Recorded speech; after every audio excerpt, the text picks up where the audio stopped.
Okay, vigorous. Oh, I like that. Thank you. That's vigorous. Thank you very much. Oh, now you're happy. He likes that. He says vigorous applause, but we seldom get vigorous applause. Today we got vigorous applause. Applause makes you feel good. A bunch of rebels out there in the audience. Oh, they are. Yeah, a couple of them over there in uniform too. Rebels with a cause, though. One of them with a cause. is manageable, but two of them might be more than you can handle. And they brought this big pot. I hope it's not swingable. Yeah, and Daniel did say, "Is that all you brought?" Yeah. Took it totally the wrong way. Yeah. She about hit you with it. She almost did. I did that. And that would put me totally out. And then I could eat it all. There you go. Because it's got food in it. That's okay. Very good. Now we've just titillated you just a little bit about we're going to have food sometime today. And Daniel likes food. I do. It's sustainable. I mean, you got to have food. Well, I know, but people come on for strange reasons. You'll say, "Oh, there's going to be food there like that." Yeah, well, you look at them like, "Was there going to be food?" And they're like, "Yeah, it's a drag race." No. People that bring food get pushed to the front of the line. That's right, Julia. Punch the front of the line. VIPness. Food is VIPs. I don't see him at the front of the line. Ooh, Dr. Hall. Did you bring food, Dr. Hall? He's got an appointment. He didn't know. He just didn't know. A vet appointment or something. He's need to. Yeah, it's more. Okay, so the food's second. It's all right. We'll let him off the hook. Yeah. But we have Dr. Hall hanging out.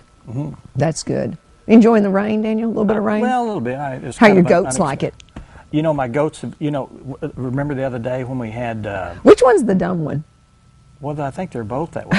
one of them, Betty said, was struggling. Oh, it's probably the female. It was. Yeah, I think it's the female. But I don't think it's because she's a female. I think it's just because... That's a good answer there, bud. No, I think she just, that's her MO. Didn't you say like one eye went one way and one eye went... They're funny. They're funny. They like the water? The Cowboy Days. Yeah, remember that? I forgot his name. Johnny...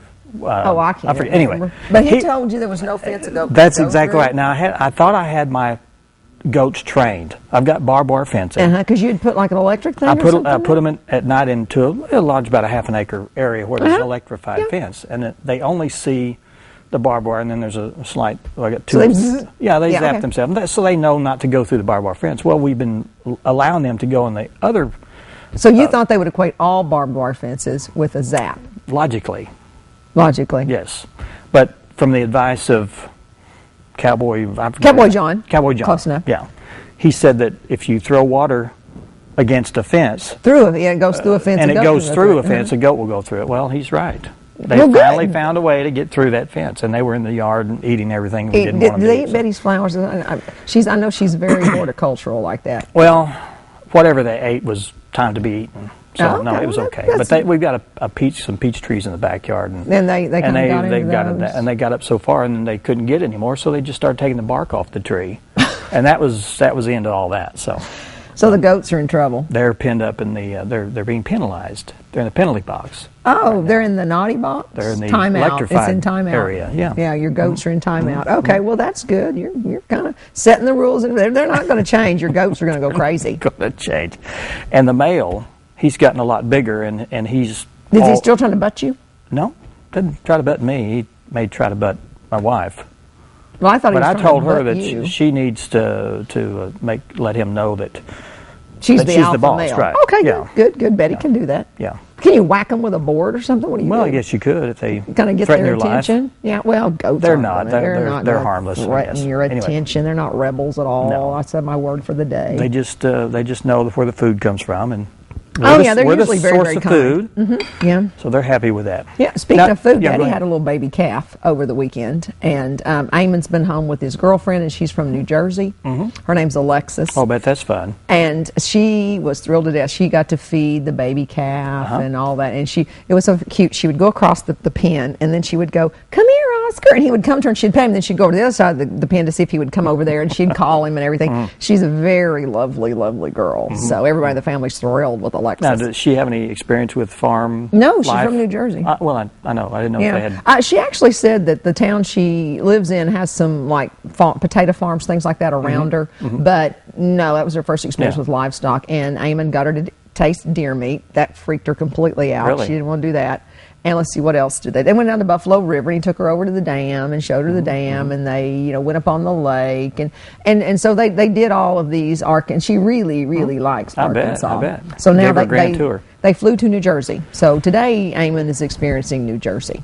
Oh. So that should be, they're going to go into New York City, and he'll go to Philly and see Sounds my like a reality show in the making. Exactly. And then they're going to Denver. So they met in Fairbanks, Alaska. So it's quite the little traversing that they're doing. But we were feeding baby calves. I've got pictures of Alexis with her first baby calf feeding and all kinds of good stuff. So we might have a goat, but we have a calf. So it's good. It's good. It's good. So, and I have a shout out to give. So I'm gonna give it to Chris again. I bumped into Chris. She was on the show one time when you weren't on here, and I always want to call her Chris Russell, but it's Chris Kellum. She was Chris Russell back in high school, and she was in yet another race, and she's got her running down. I know it embarrasses you, Chris. That's why I do this. She's got her running down. She's doing her 5Ks in under 29 minutes now. Cool. She's down, and she said that the best part of the running is just getting up in the morning and running. And she said the very, very best part is, I'm doing this. I'm doing this. Yeah, so she's our success story that came on, and she's been on a diet and lost like 70 pounds. Good, and so for those of you who saw Chris, she's still out there running. So take her advice. You eat less, you move more, and just dedicate yourself to a new lifestyle. So I'm really happy for my friend. And it's a personal challenge to yourself. It is. To be able to do that. I mean, you can get away with telling someone else what to do, but when you actually do it for your own self, it's, what about when I had to give up caffeine? And I had to eat a ton of words about, you can give up anything if you just set your mind to it. Oh, dear. I was supposed to give up caffeine. It was a whole different story then. That's true. So, but I lessened it. I didn't give it up, but I cut it way back and just thought it was going to be the end of me. Man alive, I thought that's rough. Good thing I don't have anything tough to give up. But the caffeine was rough. But doctor, I am drinking less. So there. Good. Good. We've got a pretty good group here today. We have an excellent. I think so. You're excellent. Thank you. Cindy's over here. Yeah. They're excellent. Excellent. He says good. I say excellent. Okay. Well, mom's the word. Is it my turn? Yeah, go ahead. I'm quiet. We have Dr. Leon Hall. He's going to be talking about a one day at a time support group. It's coming up. He'll be up first. And then Julie Levitt and Kim Garland. Kim Garland's no relation. No relation. Kim Garland. I couldn't wait to meet her. Another Garland. Could be. We could. Who knows? Courtney, they may have a very prolific family. Are you from Louisiana? Oh, well, you never know. Okay, they're from Louisiana. Go ahead. They're the from Dutch oven cook-off. Yeah, which we can't. No one cares what can't the judge want to know this that year. the Dutch oven cook. I'm out of town. What's your excuse? I'm not sure what I said I was doing. I'm actually working that weekend. I'm working all weekend. Really? Yeah, I'm doing the Susan Coleman race in Little Rock, raising money for breast cancer, or I would do it. So this is my 11th year in a row. I just can't go. Yeah, 11th year in a row at Susan Coleman. So that's good. But it's great you're having it in cooler weather.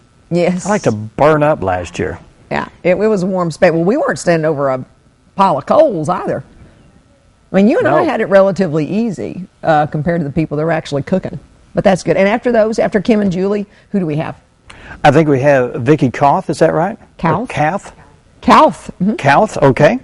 And from the Hill and Hollow Quilters Guild, and they're talking about the Autumn in the Ozarks quilt show. That's the big one that they have out at the fairgrounds. It's enormous, and you will just stand amazed at what you see. They're unbelievable. You can't put a price tag on most of them, quite frankly. Yeah, and there's probably a lot more work in it than what they asked for it. Heavens, yes. Number of hours. And then Lee Coleman from Kidspiration. Yeah.